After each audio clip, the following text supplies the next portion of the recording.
Hi అండి. ముందుగా మీ అందరికీ కనుమ శుభాకాంక్షలండి.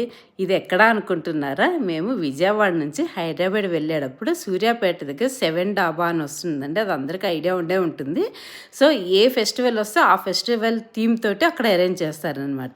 సో, ఇప్పుడు సంక్రాంతి వచ్చింది కదా! సంక్రాంతి తగ్గట్టుగా నేనైతే అందులో అడుగు పెడితేనే అసలు ఒక పల్లెకి అడుగు పెట్టామా అన్న ఫీల్ వచ్చేసింది. చక్కగా ముగ్గు వేసేసి ఎంట్రన్స్‌లో గొబ్బెమ్మలు పెట్టేసి మంచిగా కైట్లన్నీ కూడా చక్కగా అక్కడ వేలాడదీశారనమాట. డిఫరెంట్ కలర్స్ తోటి. గ్రాస్‌తో చూసారా ఎంత చక్కగా రెడీ చేసి పెట్టారు. అసలు ఎంత క్యూట్ ఉందో ఇవన్నీ చూస్తుంటే అసలు పూలతోటి అలా చక్కగా రెస్టారెంట్ అంతా కూడా మంచిగా డెకరేట్ చేశారు. ఇలా ఎక్కడ కూడా నీట్‌గా కైట్లు కలర్స్ తోటి కైట్లతోటి మంచిగా హ్యాంగ్ చేసి పెట్టారు. చాలా బాగా అనిపించింది నాకైతే. సో, ఇక్కడైతే లైవ్‌లోనే అరిసెలు సంక్రాంతి అంటేనే అరిసెలు కదండీ! మనకు అరిసెలు గుర్తుకొస్తాయి కదా! సో, అరిసెలు లైవ్‌లోనే కాల్చిస్తున్నారనమాట ఇక్కడ ఫ్రీగానే.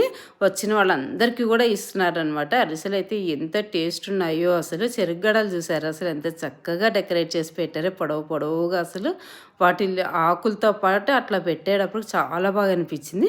సో, గంగిరెద్దుని కూడా పెట్టారనమాట. సో, అందరూ గంగిరెద్దుని దండం పెట్టుకొని డబ్బులు వేస్తూ ఉన్నారు.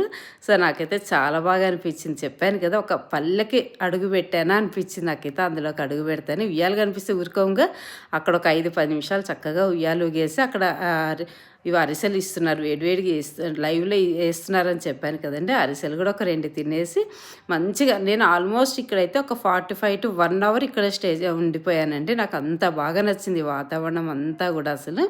సో, ఇంకా ఫ్రీ మెహందీ ఉంటే వదిలిపెట్టాం కదా! యాక్చువల్ నేను డబ్బులు ఇచ్చేమో అనుకుని పెట్టించుకుందాం అనుకున్నా. లేదంటే ఫ్రీనే అన్నారు. సో, అది కూడా పెట్టేసుకొని హైదరాబాద్ బయలుదేరి